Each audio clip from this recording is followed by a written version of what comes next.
Jadi sebetulnya gini ya, Alkitab kita itu kan perjanjian lama dan perjanjian baru ya. Perjanjian lama itu sesungguhnya Alkitab yang sama yang dimiliki oleh orang Yahudi di seluruh dunia, yang dikenal dengan Tanakh ya. Singkatannya kitab Torah.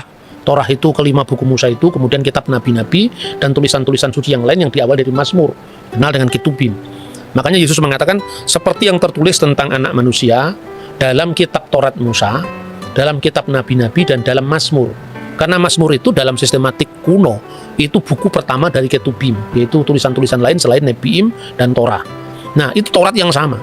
Jadi baru yang kedua itu perjanjian baru. Jadi yang kita sebut perjanjian lama itu sebetulnya kitab Yahudi. Jadi kalau kita membaca Taurat dalam bahasa Ibrani itu Tauratnya Yahudi sekaligus Tauratnya Kristen. Jadi ini sekaligus juga bisa untuk apa ya, menjawab kesalahpahaman bahwa orang Kristen telah memalsukan Taurat ya. Kalau memasukkan Taurat kan Tauratnya sudah beda dengan Taurat Yahudi kan. Orang Yahudi yang tidak percaya Yesus pun membaca Taurat yang sama. Jadi perbedaannya pada penafsiran bukan pada teks. Nah, begitu kita membaca kitab Taurat, kitab pertama kan namanya Bereshit, Sefer Bereshit, Sefer Wayikra, Sefer Elishemot, Sefer Wayikra, Sefer Bemidbar dan Sefer El-Harivarim, kitab Kejadian, Keluaran, Imamat, Bilangan, Ulangan. Kita membaca pertama kitab suci kita ini ya, tentu dari kanan ke kiri. Ya, karena kalau bahasa Ibrani itu seperti bahasa Arab kanan ke kiri. Itu di situ sudah ada Tritunggal. Coba dibaca Bereshit pasal 1 ayat 1 sampai dengan ayat 3 dalam bahasa aslinya. Oke, sebelumnya saya perkenalkan dulu. Jadi Mas Edward ini adalah kader dari Institute for Syria Culture Studies.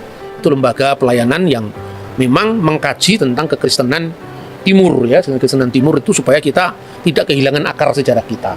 Dan YCS itu bukan gereja, tapi itu adalah lembaga kajian, dan dia sudah belajar bahasa Ibrani langsung dari sumber aslinya di Israel.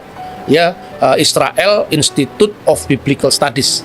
Nah, kita bisa langsung membaca teks ini dari bahasa aslinya. Silakan. Ya, dari kitab Kejadian atau Sefer Bereshit, Bereshit bara Elohim et Hashamayim ve et Haaret. Dari pasal 1 ayat pertama ini kita menemukan existence of God, eksistensi Bapa, disebut sebagai Elohim. Kemudian di ayat kedua, ve Haaret hayeta tohu vavohu, ve Hoshea alfenetehom. Kemudian dilanjutkan dengan ve ruach Elohim. Di sini pribadi Allah yang kedua adalah ruach Elohim atau Roh Kudus atau Roh Allah. Ve ruach Elohim merachefet alfnei hamayim. Nah, di ayat ketiga kita menemukan pribadi yang ketiga, Vayomer Elohim, Amar Elohim atau Logos.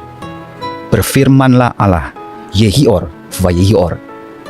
Jadilah terang, dan terang itu pun jadi. Karena hanya dengan berfirman Allah bisa menciptakan segala sesuatu.